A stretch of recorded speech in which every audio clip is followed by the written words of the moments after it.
நீங்கள் பார்த்துக் கொண்டிருப்பது உங்கள் விஜய். ஸ்ரீ ராம பக்தர்கள் அனைவருக்கும் வணக்கம். ஸ்ரீராமனின் பாதையில் நிகழ்ச்சியில் ஸ்ரீராமனின் அவதாரத்தை பார்க்க வேணும். ராமனை நாம் தெரிந்து கொண்டதே ராமாயணத்தின் மூலமாக. வால்மீகி என்னும் மகர்ஷி அன்போடே நம்மிடத்தில் கருணையோடு எழுதியது ஸ்ரீராமாயணம்.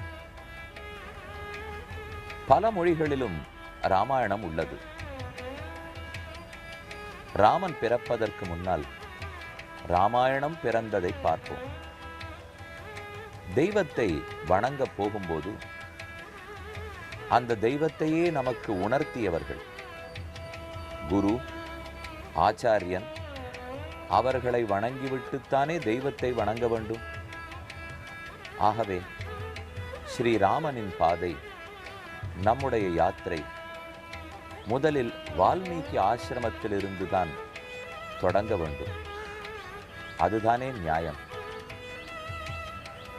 நம் யாத்ரிகர்கள் பாரத தேசம் முழுவதும் புறப்பட்டார்கள்.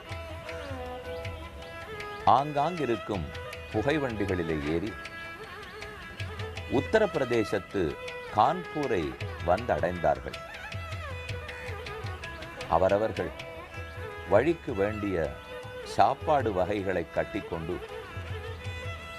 உள்ளம் முழுவதும் ராம பக்தியோடே எதிர்பார்ப்போடே ரயில் வண்டிகளில் ஏறி அமர்ந்தார்கள்.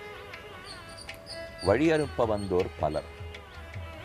நாங்கள் அனைவரிடத்திலும் கண்டது, எங்களுக்கும் வர வேண்டும்ங்கிற ஆசை உண்டு, ஆனால் இந்த முறை முடியவில்லை, நீங்கள் செல்கிறீர்கள், எங்களுக்கும் சேர்த்து தரிசனம் பண்ணிக்கொள்ளுங்கள். இதை நாம் சொல்லி அனுப்புவது ஒரு மரபு. புணர்த்த கையினராய் அடியேனுக்கும் போற்றுமினே என்று ஆழ்வார் கூறுகிறார். நம்மால் நேரே போக முடியவில்லை, ஆரோ சிலர் போகிறார்கள். அப்ப அவர்களிடத்திலே வேண்டிக் கொள்ளலாம், நமக்கும் சேர்த்து பிரார்த்தித்துக் கொள்ளுங்கள், எங்கள் கண்களாலேயும் தரிசித்தா போலே நினைத்துக் கொள்ளுங்கள். அப்படித்தான் சொல்லி வழி அனுப்பி வைத்தார்கள். அவரவர்கள் ஜாக்கிரதைப்படுத்தி அனுப்பி வைத்த பிற்பாடு வண்டியில் பேச்சுவார்த்தை தொடங்குகிறது. ரயில் பிரயாணம்னு சொல்லுவோம். யாரோ தெரியாதவர்களோடு பிரயாணம் பண்ணும்போதே அன்பும் பாசமும் இறங்குமுன் வந்து விடுகிறது. அனைவரும் ஓர் குடும்பமாக பிரயாணம் பண்ணினால் எவ்வளவு அன்பு இருக்கும். வழி முழுவதும் ஏதேதையோ பேசக்கூடாது என்பதற்காக இந்த ராம அனுயாத்திரையை பற்றி அழகான ஒரு புத்தகம் எழுதி அதை பதிவு செய்து கொடுத்திருந்தோம். அதை படித்து படித்து அதில் இருக்கும் கருத்துக்களையே பேசிக்கொண்டு வந்தார்கள். பஜனை பண்ணினார்கள், பாடல்களெல்லாம் பாடினார்கள். மிக ஆனந்தமாக பொழுது கழிந்து கான்பூரில் வந்து இறங்கினோம். நீண்ட பயணம். தில்லி, மும்பை, பூனா, ஹைதராபாத், கல்கட்டா, பெங்களூர், சென்னை, கோவை, ஸ்ரீரங்கம், மதுரை முதலான அனைத்து இடங்களிலிருந்தும் வந்து சேர்ந்தார்கள். கான்பூரில் சங்கமித்து விட்டோம்.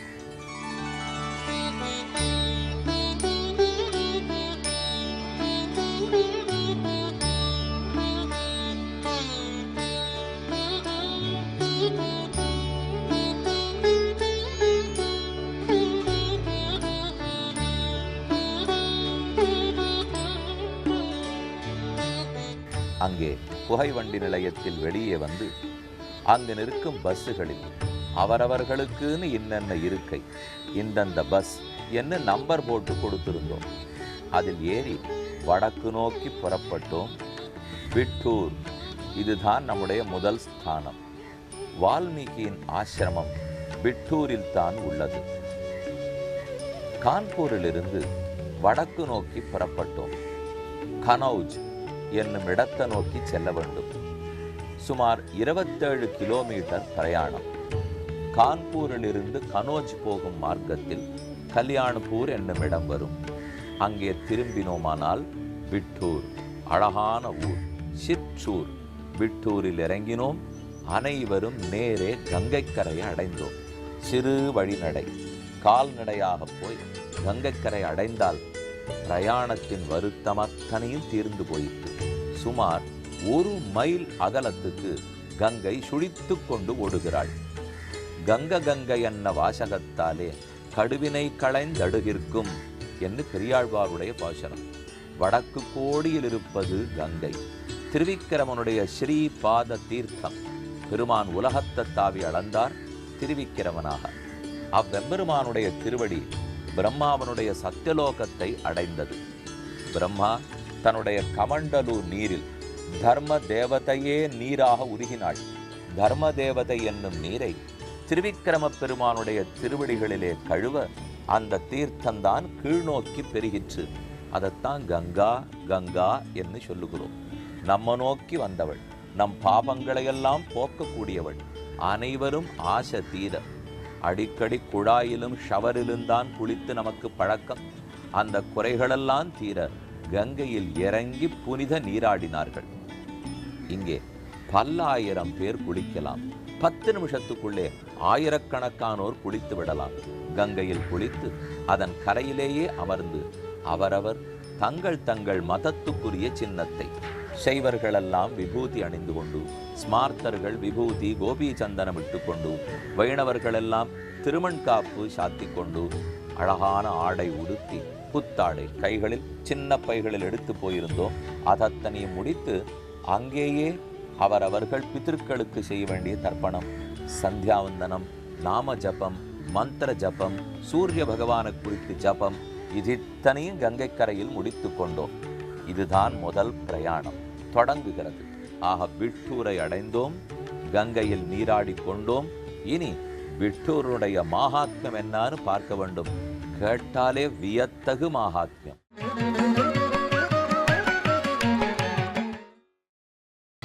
நீங்கள் பார்த்துக் கொண்டிருப்பது உங்கள் விஜய். வேதவேத்யே பரே பும்சி ஜாதே தசரதாத்மஜே வேத பிராச்சேதசாத் ஆசீத் சாக்ஷாத் ராமாயணாத்மனா.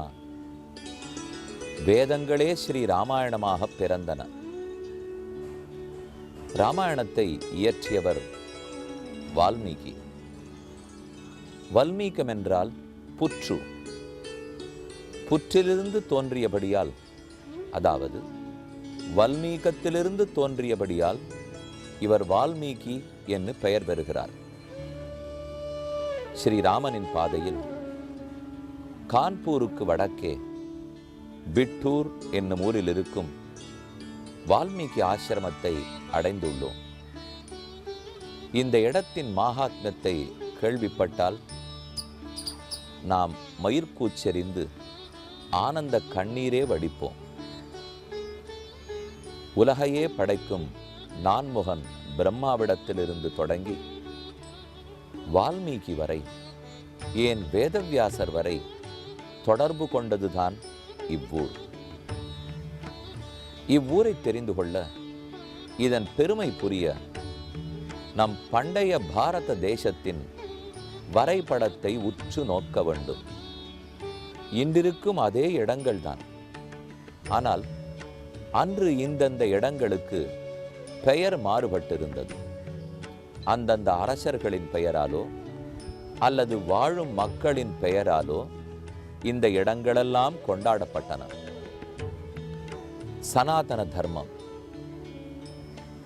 உலகில் பல்லிடங்களிலும் பறந்திருந்தது. இந்த வரைபடத்தை உற்று நோக்கினால் கிழக்கு ஈரான், இன்றிருக்கும் ஈரான் தேசம், அதன் கிழக்கு பகுதியிலிருந்து தொடங்கி இன்றிருக்கும் லாவோஸ், கம்போடியா ஆகிய தென்கிழக்கு ஆசிய நாடுகள் வரை சனாதன தர்மம் பறந்திருந்தது. இந்த இடங்களுக்கெல்லாம் வெவ்வேறு பேர் இருந்தன. இந்த படத்தில் காம்போஜ தேசத்தை பார்க்கிறீர்கள். இங்கே இந்தோ ஈரானியர்கள் பலரும் வாழ்ந்திருக்கிறார்கள். அங்கிருந்து புறப்பட்டு பலரும் இந்திய தேசத்துக்கு வந்து குடியேறி இருக்கலாம். அடுத்து காந்தார தேசம், ஆப்கானிஸ்தான், பாகிஸ்தான் ஆகிய நாடுகளின் பகுதிகளும் வேறு பகுதிகளும் சேர்ந்திருக்கும் காந்தார தேசம். இங்கிருக்கும் முக்கியமான 3 நகரங்கள் புஷ்கலாவதி, தக்ஷசீலம், புருஷபுரம் என்பவை. ராமனின் தம்பி பரதன், அவனுக்கு 2 மகன்கள், புஷ்கலன், தக்ஷன் என்று பெயர். அவர்கள் இருவராலே ஸ்தாபிக்கப்பட்ட ஊர்கள்தான் புஷ்கலாவதியும் தக்ஷசீலமும். இன்றும் தக்ஷசீலம் டாக்ஸிலா என்று சொல்லப்படுகிறது. புருஷபுரம்தான் பேஷாவர் என்று சொல்லப்படுகிறது. இந்த காந்தார தேசத்தின் மகளே காந்தாரி. அவள்தான் துரியோதனனின் தாயார், திருதராஷ்டிரனின் மனைவி. காந்தார தேசத்துக்கு கிழக்கும் மேற்குமாக பல நாடுகள் உருவாயின. அழகான சிந்து நதி இண்டஸ் என்று இன்று கொண்டாடப்படுகிறது. அந்த சிந்து சமவெளி, சிந்து நதி, இதை பற்றியெல்லாம் நாம் சரித்திரம் பூகோளத்தில் நிறைய கேள்விப்பட்டிருக்கிறோம். அந்த நதியும் தாண்டுகிறோம். பின் கேக்கய தேசம் வருகிறது. பஞ்ச நதிகளை பற்றி கேள்விப்பட்டிருக்கிறோம். அதன் ஓர் புறத்தில் இருக்கும் கேக்கய தேசம். இந்த தேசத்தின் மகள்தான் கைகேயி. கைகேயின் மகன்தான் பரதன். கேக்கய தேசத்தை தாண்டினால் மத்ர தேசம் வருகிறது. மத்ர தேசத்துக்கு தலைநகர் சகலா என்னும் இடம். இன்னிருக்கும் சியால்கோட் கேள்விப்பட்டிருப்பீர்கள். அதுதான் மத்ர தேசம். இந்த தேசம்தான் மாத்ரியை பெற்றுக் கொடுத்தது. மாத்ரி பாண்டு மன்னவனை கல்யாணம் பண்ணிக்கொண்டு இருவர் நகுல சகதேவர்களை பெற்றாள்னு கேள்விப்படுகிறோம். மத்ர தேசத்தை தாண்டினால் மத்ஸ்ய தேசம் வருகிறது. இதுதான் விராட நகரம் என்று கொண்டாடப்பட்டது. மகாபாரத கதையில் தர்மபுத்திரன் பஞ்சபாண்டவர்கள் அஜ்ஞாதவாசம், மறைந்து வாழும் ஓராண்டு வாசம், அதை இந்த விராட நகரத்தில் தான் கழித்தார்கள். பிற்பாடு கோசல தேசம், அதுதான் அயோத்தியா இருக்கும் இடம், ராமன் பிறந்த பூமி. கோசல தேசத்துக்கு ஓர்புறம் வந்தால் பாஞ்சால தேசம். பஞ்சபாண்டவர்களின் மனைவி பாஞ்சாலி திரௌபதி. அது உத்தர பாஞ்சாலம் என்னும் தட்சிண பாஞ்சாலம், வடக்கு பாஞ்சாலம், தெற்கு பாஞ்சாலம் என்று பிரிந்திருந்தது. அந்த தேசத்தையும் பார்த்தோம். அடுத்து குரு ஜாங்கால தேசம். அதுதான் இன்றிருக்கும் ஹரியானா மாவட்டத்தில் உள்ள இடம். மேலே மகத தேசம், உத்தரப்பிரதேசத்துக்கு கிழக்கே இருக்கும் அழகான பீகார், பாட்னா முதலான நகரங்கள்லாம் சேர்ந்த மகத தேசம். பீகாரனுடைய வடக்கு பகுதி, இன்றிருக்கும் நேபாளம், இவையெல்லாம் சேர்ந்தால்தான் விதேக தேசம், மிதிலா தேசம். அதுதான் ஜனக மன்னவருடைய இடம். சற்றே கிழக்கு நோக்கியும் தென்கிழக்கு நோக்கியும் வந்தோமானால் அழகான ஊர் ஒடிஷா மாநிலம். அதுதான் கலிங்க தேசம். இன்னும் நடு பாரதத்துக்கு வந்தால் அது விதர்ப தேசம். இன்றிருக்கும் நாக்பூர் விதர்ப தேசம். சிந்து சௌவீர தேசம், சௌராஷ்டிர தேசம்தான் கூர்ஜரத்தின் மேற்கு புறம் குஜராத் மாநிலத்தில் உள்ளது. நம்முடைய தமிழகத்தை பற்றி நாம் அறிவோம். பாண்டியர்கள், சோழர்கள், சேரர்கள், பல்லவர்கள், தொண்டை மன்னவர்கள் என்று பலரும் வாழ்ந்த ஊர். இப்படி பாரத தேசமே புண்ணிய பூமியாய் சரித்திரத்தாலே பல்லாயிரம் ஆண்டுகள் புகழ் பெற்றதாய் விளங்குகிறது. அதில் தற்போது நாம் இருப்பது உத்தரப்பிரதேசத்தின் நடுவே இருக்கும் கான்பூர். கான்பூருக்கு வடக்கே இருக்கும் பிட்டூர். இந்த பிட்டூரில்தான் முதலில் பிரம்மா பூமண்டலத்தில் கால் வைக்கும்போது இறங்கிய இடம். கங்கை சுழித்து கொண்டு ஓடுகிறாள். அந்த இடத்தின் மகாத்மியத்தை அங்கேயே சென்று கேட்போமே.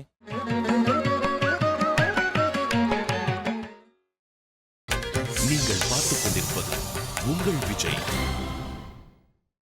ரிஷிகள், முனிகள் ஆகியோர் மக்களுடைய முன்னேற்றம், ஆன்மீக முன்னேற்றத்துக்காகவே வாழ்ந்தவர்கள். ரிஷிகளை ராஜ ரிஷிகள், மகரிஷிகள், பிரம்ம ரிஷிகள், தேவ ரிஷிகள் என்று கூறுவார்கள். அதிலே வால்மீகி ஓர் மகரிஷி. அவருடைய ஆசிரமம் பிட்டூரில் உள்ளது. பார்க்க பார்க்க கொள்ளை கொள்ளும் அழகு. இங்குதான் எத்தனை செய்திகள் அடங்கியுள்ளன. இங்குதான் நாரதர் எழுந்தருளினார்.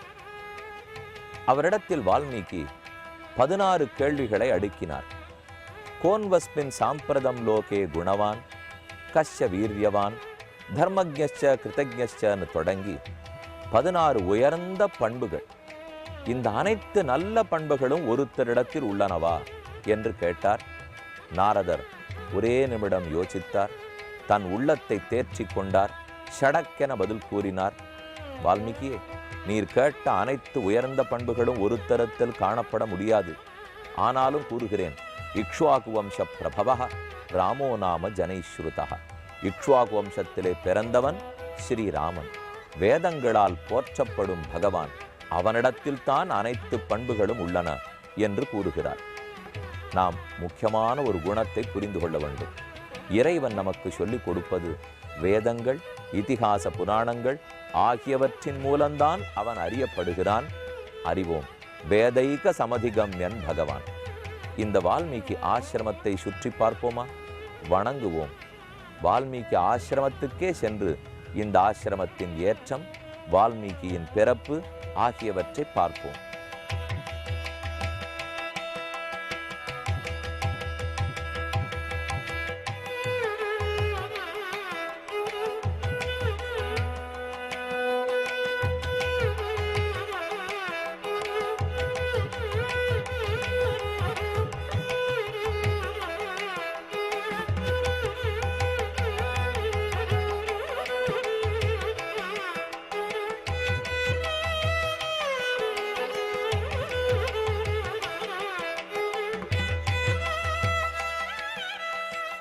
ஸ்ரீராம அனுயாத்திரையில் முதல் இடமாக கான்பூருக்கு அருகிலேயுள்ள பிட்டூருங்கிற இவ்விடத்திலே இருக்கிறோம்.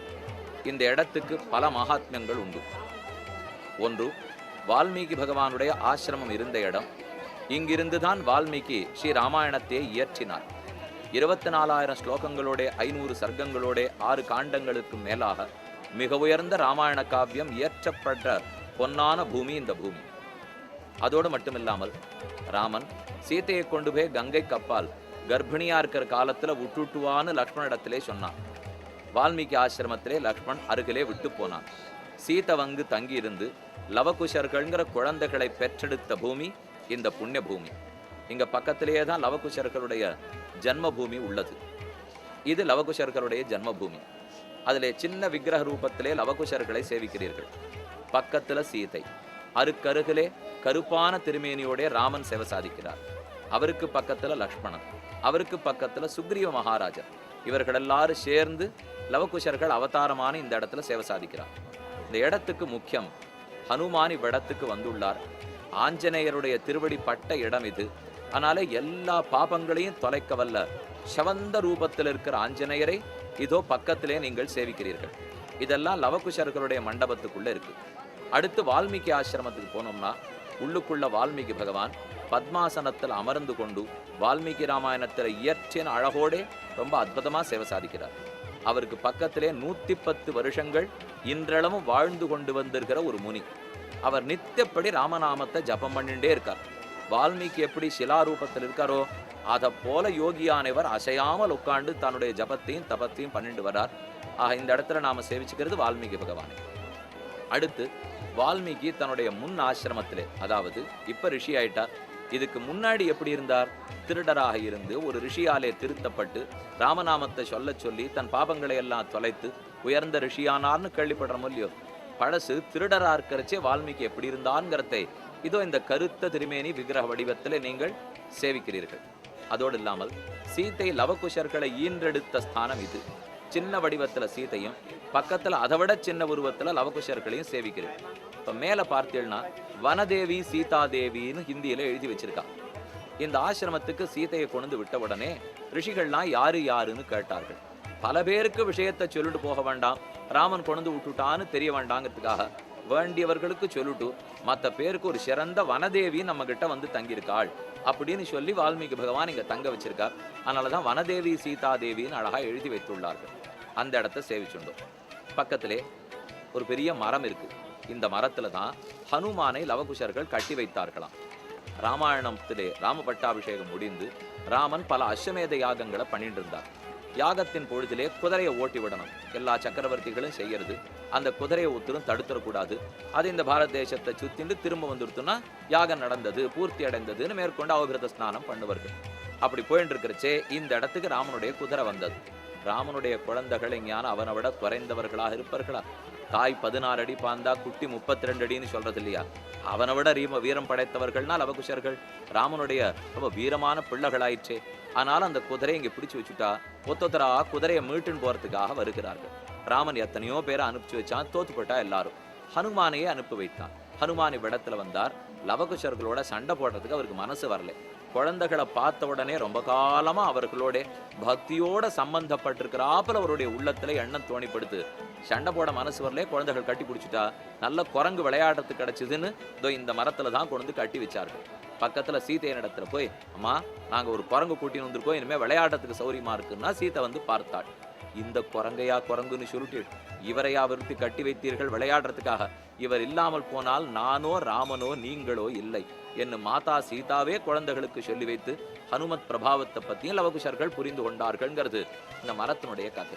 இந்த மரம் பல ஆண்டுகளுக்கு ஒரு தரை உள்ள புதுசா வளர்ந்து வெளியில இருக்கிற பட்டை அப்படியே உறிஞ்சி போடும். அது இந்த மரத்துக்கு ஒரு ஏற்றம் சொல்லி வச்சிருக்கார். இந்த பக்கத்திலே சீதா குண்டு சேவை சாதிக்கிறது.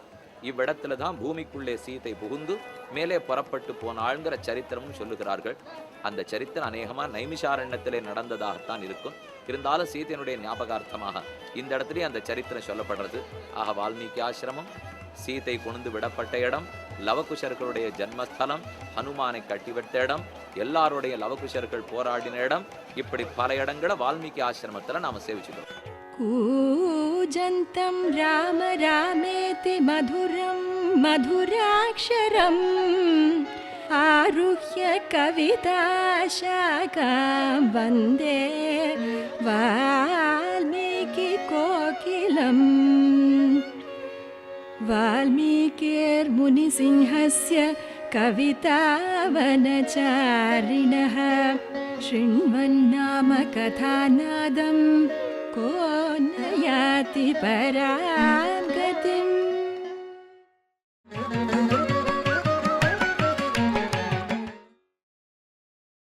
நீங்கள் பார்த்துக் கொண்டிருப்பது உங்கள் விஜய். தபஸ்வாத்தியாய நிரதன் தபஸ்வி வாக்விதாம்பரம் நாரதம் பரிபப்ரச்ச வால்மீகிர் முனிபுங்கவம். பிட்டூரில் இருக்கும் வால்மீகி ஆசிரமத்துக்கு நாரதர் வருகை புரிகிறார். ராமாயணமே இங்குதான் தொடங்க போகிறது. ராமாயணத்தின் முதல் ஸ்லோகத்தை தான் தற்போது கூறினேன். உங்களுக்கு ஒரு கேள்வி எழலாம். பிட்டூரில் தான் வால்மீகி ஆசிரமம் இருந்தது எப்படி கூறுகிறீர்கள்? சரித்திர ஆதாரம் இருக்கிறதா? எங்கு போய் தெரிந்து கொள்வோம்? இன்று ஒரு வால்மீகி ஆசிரமம் பிட்டூரில் இருக்கலாம். ஆனால் அதே போல சித்திரகூடத்திலும் வால்மீகி ஆசிரமம் உள்ளது, நைமிஷாரண்யத்திலும் வால்மீகி ஆசிரமம் உள்ளது. அப்போ மொத்தம் 3 இடங்களாயிற்றே. எப்படி பிட்டூர் என்று குறிப்பிட்டு கூறுகிறீர்கள் என்று நீங்கள் கேட்கலாம். எப்போதும் ஒரு ரெஃபரன்ஸ் பாயிண்ட் என்று எடுத்துக்கொள்வோம். ஒரு நூலை ஆராய்கிறோம் என்றால் அந்த நூலோட தொடர்புடைய மற்ற நூல்கள் எங்கெங்கெல்லாம் என்னென்ன செய்திகள் உள்ளனவோ அதத்தனையும் கொராபரேட் பண்ணுவதுன்னு ஆங்கிலத்தில் கூறுகிறோம். அதத்தனையும் சேர்த்து பார்த்து ஒன்றுக்கொன்று முரண்படாமல் சரிப்படுத்த வேண்டும். வால்மீகி ராமாயணத்திலேயே ராமன் சித்திரகூடத்தில் நுழைவதற்கு முன் வால்மீகியை சந்தித்தார் என்று வருகிறது. அப்ப சித்திரகூடம் வேறிடத்தில் என்ன இருக்கிறது? நாம் பார்க்கும் பிட்டூர் கான்பூருக்கு அருகிலே உள்ளது. ஏன் குழப்புகிறீர்கள்? நான் குழப்பவில்லை. உத்தரகாண்டத்தில் ராமாயணத்தில் இந்த கதை வருகிறது. அதை கொண்டுதான் வால்மீகி ஆசிரமம் பிட்டூரில் இருக்கிறது என்கிற முடிவுக்கு வந்தோம். பின்னே சித்திரகூடத்தில் இல்லையா என்றால் ரிஷிகளெல்லாம் ஓரிடத்தில் மட்டும் தங்க மாட்டார்கள். அவர்கள் இடம் இடமாக பிரயாணம் செய்வார்கள். ஒரே ஊரில் தங்கினால் அந்த ஊரோட பற்று ஏற்படும். 4 பேர் குடும்பத்தோட தொடர்பு ஏற்படும். தியானம் குலையும், யோகம் குலையும், பிரம்மத்தை தேடுவது குலைந்து போகும். அதனாலே கிராமைகராத்திரம். ராமன் காட்டுக்குள் நுழையும் போது சித்திரகூடத்தில் வால்மீகி ஆசிரமம் இருந்திருக்கும். அங்கிருந்து ராமன் மீதமுள்ள 14 ஆண்டுகளையும் முடித்து கொண்டுதான் திரும்ப போனார். அதற்கப்புறம் எத்தனையோ ஆண்டுகள் நாட்டை ஆண்டார். பிற்பாடுதானே வால்மீகி ராமாயணம் பிறந்தது. அதற்குள் வால்மீகி இங்கு குடிபெயர்ந்து வந்திருப்பார். இந்த பிட்டூரை கண்டுபிடித்த விதத்தை கூறுகிறேன். உத்தரகாண்டத்தில் ஒரு செய்தி. ராமன் நாட்டை ஆண்டு வருகிறார். அதாவது ராமராவண சண்டை முடிந்து போயிட்டு பட்டாபிஷேகம் நடந்து விட்டது. ராமன் நாட்டை ஆண்டு வருகிறார். அப்போது இன்றிருக்கும் மதுரா நகரம் கண்ணனுடைய பிறப்பிடம். யமுனைக்கரையில் இருக்கும் மதுராபுரி. அங்கிருந்து பலரும் ராமனை தரிசிப்பதற்காக வருகிறார்கள். ரிஷிகள் வந்து ராமனிடத்தே வேண்டுகிறார்கள். மது என்னும் அரக்கன், லவணன் என்னும் அசுரன், இவர்கள் படுத்தும் பாடு தாங்கவில்லை. ராமா, நீதான் வந்து காப்பாற்றி கொடுக்க வேண்டும். இப்ப நாம் இருக்கிற நேரத்தை ஞாபகத்தில் கொள்ளவும். கிருத்தயுகம் முதல் யுகம், அதுக்கடுத்தது திரேதாயுகம். நான் பேசிக்கொண்டிருப்பது திரேதாயுகத்தில். ஆனால் மதுரை பட்டணத்தில் கண்ணன் அவதரித்தது துவாபர யுகத்தில். அதற்கெல்லாம் வெகு ஆண்டுகள் முன்னால் பேசிக்கொண்டிருக்கிறேன். ராமனுடனே தானே புறப்பட்டார். சத்ருகனன் தடுக்கிறான். ராமா, நீங்கள் போய் எவ்வளவோ சண்டை போட்டாகிவிட்டது, நாட்டை பிரிந்திருந்தாகிவிட்டது. இப்போதுதான் திரும்ப வந்திருக்கிறீர்கள். நீங்கள் போக வேண்டாம், இருங்கள், நான் செல்கிறேன். வென்று நாட்டில் நன்மையை நிலைநாட்டி வருகிறேன் என்று புறப்பட்டான். ராமன் வழி கூறி எப்படி ஜெயிக்க வேண்டும், நாட்டை எப்படி புனர் நிர்மாணம் பண்ண வேண்டும் எல்லாவற்றையும் சொல்லி அனுப்பி வைக்கிறார். சத்ருகனன் புறப்படுகிறார். அவர் ஒரு வழியில் செல்ல வேண்டும். அங்கதான் ஆச்சரியமான செய்தி. அவர் வால்மீகி ஆசிரமத்தில் அன்றிரவு தங்கி அங்கிருந்து புறப்பட்டு மதுரா நகரத்துக்கு போனதாக வருகிறது. அயோத்தியிலிருந்து புறப்படுகிறார். வால்மீகி ஆசிரமத்தில் தங்குகிறார். அங்கிருந்து யமுனையை நோக்கி போகிறார். இதுதானே மார்க்கம். இந்த மார்க்கத்தை ஒரு நேர் கோடு போட்டு பாருங்கள். இன்றிருக்கும் பிட்டூர் வால்மீகி ஆசிரமம் தான் வரும். அதோடு மட்டுமல்ல, எந்த நாள் இரவு சத்ருகனன் தங்கினானோ அன்றுதான் சீதை லவகுஷர்களை பெற்றெடுத்தாள். என்ன அழகான நேர்த்தியான அவர்களுடைய அன்பு, அவர்களுடைய பாசம். சிற்றப்பன் தானே, குழந்தைகளுக்கு சிற்றப்பன் தானே சத்ருகனன். ஆக அவன் தங்கியிருக்கும் போதுதான் அங்கெங்கே ஏதேதோ ஓடும் சத்தம் இரவு கேட்கிறது. என்னான்னு போய் பார்த்தால் லவகுஷர்கள் பிறக்கிறார்கள். ஆக இந்த பூமிதான் சத்ருகனன் தங்கிய இடம், வால்மீகி ஆசிரமம் இருந்த இடம், லவகுஷர்கள் பிறந்த இடம், ஏன் வால்மீகி ராமாயணமே பிறந்த இடம். இதை போல் சில செய்திகளை கொண்டுதான் நாம் சரியாக இடத்தை கணக்கு போட வேண்டும். வால்மீகி ஆசிரமத்தை அடைகிறோம். இனி வால்மீகி ராமாயணம் பிறக்கும் கதையை கேட்க வேண்டும். ராமாயணம் எதற்காக பிறந்தது? கீழே சனாதன தர்மம் என்று ஒரு வார்த்தை கூறினேன். சனாதனம் என்றால் அனாதியானது, இன்ன தேதியில் தொடங்கிற்று என்று தெரியாது, அவ்வளவு பழமையான தர்மம். தர்மம் பண்பு. சனாதன தர்மம் என்றால் என்ன? பகவானே ஒரு தர்மம். ராமோ விக்கிரகவான் தர்மஹ சாது சத்திய பராக்கிரமஹ. ஆனால் அவர் ஏற்கனவே இருக்கும் தர்மம். ராமனே ஒரு தர்மம், சித்த தர்மம், ஏற்கனவே இருக்கும் தர்மம். அந்த ராமனை பூஜிக்கும் முறைகள் சாத்திய தர்மம், பூஜா விதி, அவரை தொழும் முறைகள், அவருக்கு ஆராதனம் பூஜை செய்யும் முறைகள், இதெல்லாம் சாத்திய தர்மம். ராமனை பற்றியும், அதாவது கடவுள் பிரம்மத்தை பற்றியும், அவரை தொழும் முறைகளை பற்றியும் கூறுவதுதான் சனாதன தர்மம். சித்த தர்மம், சாத்திய தர்மம் இரண்டை பற்றியும் கூறும். இதிலே சித்த தர்மமான பகவானை பற்றி வேதாந்தம் கூறும். சாத்திய தர்மமான அவனை பற்றின ஆராதனைகள், வழிபாடு முறைகள், அதெல்லாத்தையும் வேதம் கூறும். வேதத்தை முன்பாகமாக பார்த்தால் வேதம் என்கிறோம். ரிக்வேதம், யஜுர்வேதம், சாமவேதம், அதர்வண வேதம். வேதத்தின் பின்பகுதி பார்த்தால் உபனிஷத்துக்கள், வேதாந்தம் என்று கூறுகிறோம். ஈஷா, கேன, கட, பிரஷ்ன, முண்ட, மாண்டூக்கிய, தைத்திரிய, பிருகதாரண்யக, ஐதரேய, உயர்ந்த சாந்தோக்கியம், இதெல்லாம் உபனிஷத்துக்கள். வேதாந்தம் கடவுளை பற்றி சொல்லும். வேதம் கடவுளின் வழிபாட்டு முறைகளை பற்றி சொல்லும். இந்த ரெண்டோட போதாது, இதற்கு மேலும் பல வேணும். ஏன்னா தியரி மட்டும் போகுமா? பிராக்டிக்கல் செஷன் வேணும். புஸ்தகத்தில் படித்தாலும் அதை லேபரேட்டரியில் போய் பண்ணி பார்த்தாக வேண்டும். அதற்காகத்தான் பிரம்மாவே திருவுள்ளம் பற்றி அவரே கருணையோடு வேதத்தை விளக்குவதற்காக ஸ்மிருதிகளையும் வேதாந்தத்தை விளக்குவதற்காக இதிகாச புராணங்களையும் படைக்கிறார். இப்ப இந்த அட்டவணையை நீங்க பார்த்து கொண்டால் இதோ பகவானை பற்றி பேசும் வேதாந்தம், அதை விளக்கக்கூடிய இதிகாசங்கள் அவை 2, மகாபாரதமும் ராமாயணமும். அதேபோல் புராணங்கள் அவை 18. ஓர் புறத்தில் வேதத்தை விளக்கக்கூடிய ஸ்மிருதிகள், இவை அத்தனையும் சேர்ந்துதான் வேதம், இதிகாசம், புராணம், பிரமாணங்கள் என்று கூறப்படுகின்றன. இதன் அனைத்துக்கும் விதை, இது அத்தனைக்கும் ரூட், வித்திட்டது என்றால் உயர்ந்த பிட்டூர், பிரம்மாவர்த்தம் என்றுதான் இவ்விடத்துக்கே பெயர். பிட்டூர் என்று இதுவரை கூறினீரே, இப்ப பிரம்மாவர்த்தம்னு சொல்லுகிறீரே, ஏன் என்று பார்ப்போம்.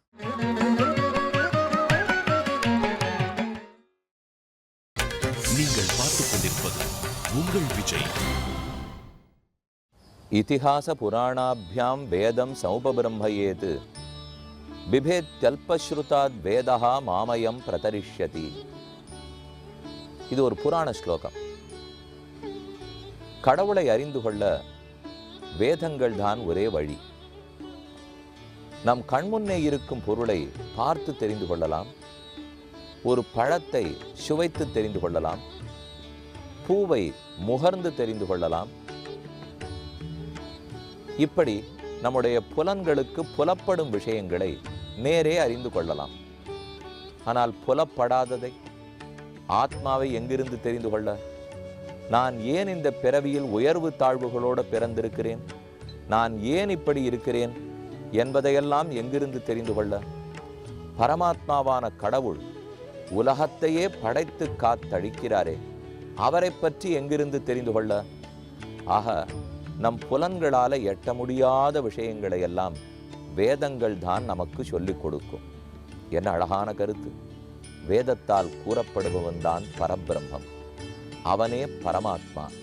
அந்த பகவான் தான் தற்போது ராமனாக அவதரிக்கப் போகிறார். வேதம் என்று கூறும்போது ஒரு விஷயத்தை புரிந்து கொள்ள வேண்டும். அது அரைத்த மாவை அரைக்காது, சொன்னதையே திரும்ப திரும்ப சொல்லாது, எனக்கு ஏற்கனவே தெரிந்ததை அது சொல்லிக் கொடுக்காது. நான் கண்ணால் பார்த்து இது புத்தகம் என்று தெரிந்து கொள்கிறேன், வேதம் இதை புத்தகம் என்று சொல்லிக் கொடுக்காது. அதுதான் எனக்கே தெரியுமே, அதற்காக வேதம் சொல்லிக் கொடுக்க வேண்டும்? அப்ப எனக்கு தெரியாத கருத்தை தான் அது சொல்லும், புதிய கருத்து. இதைத்தான் அபூர்வ அர்த்த போதனம்னு சொல்லுவார்கள். புதிய கருத்துக்களைத்தான் வேதம் சொல்லும். ஆனால் புதியதாக சொல்வதற்காக உண்மைக்கு புறம்பாக பேசாது, உண்மைகளைத்தான் சொல்லும். நான் அறியாததைத்தான் சொல்லும், உண்மையைத்தான் சொல்லும். அதோடு மட்டுமல்ல, நான் எதை அறிந்து வைத்திருக்கிறேனோ, உலகத்தில் என் அறிவால் உன்னை தெரிந்து வைத்திருக்கிறேன். இதோ இது கல்லென்னு தெரியும், இது மலையென்னு தெரியும், இது ஆகாயம் என்று தெரியும். இதற்கு புறம்பாக, இதற்கு முரண்பட்டும் வேதங்கள் பேசாது. இந்த அழகான குழப்பமான வார்த்தையாக உங்களுக்கு படலாம். எனக்கு தெரியாததைத்தான் வேதம் சொல்லும், ஆனால் நான் ஏற்கனவே தெரிந்து வைத்திருப்பதற்கு முரண்பட்டு வேதம் சொல்லாது. புதியத்தைத்தான் சொல்லும், ஆனால் பொய் சொல்லாது. எவ்வளவு வேதத்துக்கு என் மேல் கருணை! அந்த வேதங்கள் தாங்கள் அப்படியே நின்று விடவில்லை. வேதங்கள் ஒரு புறம், வேதாந்தம் என்னும் உபநிடதங்கள் அது மற்றொரு புறம். உபனிஷத்துக்கள் எல்லாம் பகவானை பற்றி, அதாவது ராமனை பற்றி கூறும். வேதமெல்லாம் ராமனின் வழிபாட்டு முறை, அதாவது பாதையை பற்றி கூறும். இப்போ ரெண்டையும் சேர்த்து பார்ப்போமா? வேதங்களில் பாதை உள்ளது, வேதாந்தத்தில் ராமன் உள்ளான். அப்ப வேதாந்தத்தையும் வேதத்தையும் சேர்த்தால் ஸ்ரீராமனின் பாதையில் என் அந்த ரெண்டு சேர்ந்தே நமக்கு பொருள் கிடைக்கும். வேதத்தின் பொருளை விளக்கமாக தெரிந்து கொள்ள இதிகாசங்கள், புராணங்கள் ஆகியவற்றின் உதவி வேண்டும். இதிகாச புராணங்களை தெரிந்து கொள்ளாவிட்டால் நடைமுறைப்படுத்த முடியாது, பிராக்டிஸ் பண்ண முடியாது. ராமன்னு தெரிந்து கொள்ளலாம், ஆனால் ராமன் எப்படி நடந்தான் என்று அந்த ஒழுக்கத்தை நாம் கற்றுக்கொள்ள இதிகாச புராணங்கள் தேவை. அதற்காகத்தான் அவை பிறக்கின்றன. எப்படி பிறந்தன? வேதங்கள் அனைத்தையும் பிரம்மா தன்னுடைய 4 திருமுகங்களாலும் ஓதுகிறார். நாம் அனைவரும் அறிந்த ஒரு கருத்து, பகவான் திருமால் க்ஷீராப்திசாயி திருப்பார்க்கடலில் சயனித்துக் கொண்டுள்ளார். அவருடைய நாபியிலிருந்து ஒரு அழகான தாமரை, தாமரையில் பிரம்மா பிறக்கிறார். அவருடைய 4 முகங்களிலிருந்தும் வேதத்தை ஓதுகிறார். பூவில் நான்முகனை படைத்த தேவன் யோ பிரம்மாணம் விததாதி பூர்வம் யோவை வேதாஞ்ச பிரகிணோதி தஸ்மை என்று சாஸ்திரமே கூறுகிறது. திருமால் நான்முகனை படைத்து நான்முகனுக்கு 4 வேதங்களையும் ஓதுவித்தார். அவர் 4 முகத்தாலும் சொல்லிக் கொண்டு வந்தார். பிரம்மாவனுடைய சந்ததி பார்த்தால் விட்டூருக்கும் அவருக்கும் இருக்கு தொடர்பு தெரிந்துவிடும். பிரம்மா நாபி கமலத்திலிருந்து திருமாலின் கொப்பூழில் மலர்ந்த தாமரையிலிருந்து முதலில் பூலோகத்தில் கால் வைக்கிறார். விட்டூரில் தான் வைத்தார். பிரம்மாவர்த்தம்ங்கிற அழகான இடம், அதைத்தான் இப்போது தரிசித்துக் கொண்டிருக்கிறோம். கங்கை கரையிலேயே விட்டூரிலேயே உள்ளது. பிரம்மாவின் பாதுகை, அவர் அணிந்திருக்கும் காலணி, அந்த காலணியில் இருக்கக்கூடிய குமிழை கூட இந்த இடத்தில் நாம் சேவித்துக் கொள்ளலாம். சின்ன கோயில், அடியார்கள் உட்புகுந்து தங்கள் தலையை அந்த பாதத்தில் வைத்து தரிசனம் பண்ணி கொள்ளுகிறான். முதலில் பிரம்மா பூமியில் கால் வைத்த இடம். நாங்கள் 2006 போகும்போது இந்த இடம் நன்கு தரிசனமாயிற்று. கங்கை சற்றே வடிந்திருந்தாள், ஆகையாலே சேவிக்க முடிந்தது. ஆனால் 2010 போகும்போது கங்கை பெருக்கெடுத்தது. நாங்கள் பார்த்த அனைத்து இடங்களுமே தண்ணீருக்குள் இருந்தன. அடுத்த முறை போகும்போது திரும்ப கங்கையின் அருள் இருந்தால் தரிசித்து கொள்ளலாம். நாங்கள் அனைவரும் அந்த பாதுகைக்கே பூஜை செய்து அர்ச்சனை செய்து அதற்கே விளக்கேற்றி பிரதட்சணம் வந்து வழிபட்டோம். அழகான காட்சி. கங்கையின் கரையில் இருக்கும் பிரம்மாவர்த்தம். இங்குதான் பிரம்மா நான்முகன் முதலில் தன் பாதங்களை வைத்தார். இனி பிரம்மாவனுடைய சந்ததியை பார்த்து கொள்ளுங்கள். ஓர்புறத்தில் பிரம்மா ஸ்வயம்புவ மனுவை படைத்தார். இதெல்லாம் பாகவத புராணத்தில் நிறைய கேள்விப்பட்டிருப்பீர்கள். பிரம்மாவின் மகன் ஸ்வயம்புவ மனு. மனுவுக்கு 2 பிள்ளைகள், பிரியவிரதன் ஒருத்தர், உத்தானபாதன்னு மற்றொருத்தர். உத்தானபாதனுடைய மகன் துருவன். மேல பார்க்க போறோம். விட்டூரில் துருவன் தவம் புரிந்த இடமும் இங்குதான் உள்ளது. ஆச்சரியமான செய்தி. துருவனுக்கு பிற்பாடுதான் அவன் சந்ததி வளர்ந்தது. அங்கனுடைய மகன் வேனன். வேனனுடைய மகன் பிருது மகாராஜா. பிருதுவனுடைய மகன்தான் பிராச்சீன பர்ஹி. பிராச்சீன பர்ஹிக்கு பிரச்சேதஸ்கள் பிறந்தார்கள். அவர்களுக்கு வால்மீகி பிறந்தார். அதனால்தான் வேத பிராச்சேதசாதாசீது என்று சொல்லுகிறோம். அப்ப பிரம்மாவிடத்திலிருந்து 9வது தலைமுறை வால்மீகி. பிரம்மாவுக்கும் இந்த ஊரோடு தான் தொடர்பு, வால்மீகிக்கும் இந்த ஊரோடு தான் தொடர்பு. 9 தலைமுறைக்கு இந்த ஊர் பெரியோர்களை ஈன்று கொடுத்திருக்குமானால் அப்ப எவ்வளவு மகாத்ம் இந்த ஊருக்கு இருக்கும். இது ஓர் புறத்தில். இன்னொரு செய்தியும் உண்டு. பிரம்மாவனுடைய மனத்தால் அவர் கண்களிலிருந்து பிறந்தவர் அத்ரி மகரிஷி. அத்ரி அனுசூயான்னு கேள்விப்பட்டிருப்பீர்கள். அந்த அத்ரியினுடைய சந்ததியில் வந்தவர் வால்மீகி என்று சொல்லுவதும் உண்டு. அது கிளை செய்தி. இப்ப மற்றொரு புறம் பார்ப்போம். பிரம்மா வசிஷ்டரை உருவாக்குகிறார். ரிஷிகளிலே சிறந்தவர் வசிஷ்டர். வசிஷ்டருடைய பிள்ளை சக்தி. சக்தியினுடைய பிள்ளை பராசரர். பராசரருடைய மகன் வேதவியாசர். அவர்தான் மகாபாரதம் என்னும் இதிகாசத்தை இயற்றுகிறார். வேதவியாசருடைய மகன் சுகாச்சாரியர். அவர்தான் பாகவத புராணத்தை பிரச்சாரம் பண்ணுகிறார். எத்தனை பெருமை பாருங்க. ஓர் புறத்தில் இதிகாசங்கள், மற்றொரு புறத்தில் பிரமாணங்கள், புராணங்கள். இவை அனைத்தையும் சேர்ந்துதான் நாம ராமனை பற்றி தெரிந்து கொள்ள முடியும். அவன் வாழ்ந்த ஒழுக்க பாதையிலே நாமும் பின்பற்றி செல்ல முடியும். இந்த இடத்தினுடைய மகாத்மியம், பிரம்மா இங்குதான் காலடி வைத்தார்ங்கிறத பார்த்தோம். இன்றைய நிகழ்ச்சியில் நாம் தெரிந்து கொண்ட கருத்து யாது? எந்த ஒழுக்கத்தை பின்பற்ற வேண்டும்? வேதங்கள், இதிகாச புராணங்கள் மூலமாகத்தான் நம் புலன்களுக்கு புலப்படாத தெய்வத்தை அறிந்து கொள்ள முடியும். அந்த தெய்வத்தின் வழிபாட்டு முறைகளும் அதில் தான் சொல்லப்பட்டுள்ளன. ஆகவே வேதங்களிலும் இதிகாச புராணங்களிலும் மிகுந்த மதிப்பும் மரியாதையும் வேண்டும். நாம் அறியாததை, நமக்கு புரியாததை, உண்மையை நேர்மையாக கூறக்கூடியவைதான் வேதங்கள். அதை தெரிந்து கொண்டு அதில் மதிப்போடே இதிகாச புராணங்களை படிக்க வேண்டும். அவசியம் அனைவரும் கூடி ராமாயணத்தை வாசிப்போம். ராமாயண பிறப்பை பற்றி கேட்கப் போகிறோம். காத்திருங்கள்.